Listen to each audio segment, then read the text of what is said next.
I'm Joshua Andre Carapon. I'm playing for San Beda Red Caps. Next year, I'll play for De La Salle University.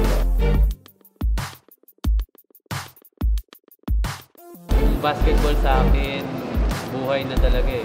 Kasi simula pa lang bata ako, basketball na talaga yung nilalaro ko. Yung preparation ko, syempre may practice naman kami sa bawat school namin. Lagi naman akong condition, nagpapalakas talaga ako every practice. So matagal na akong ready para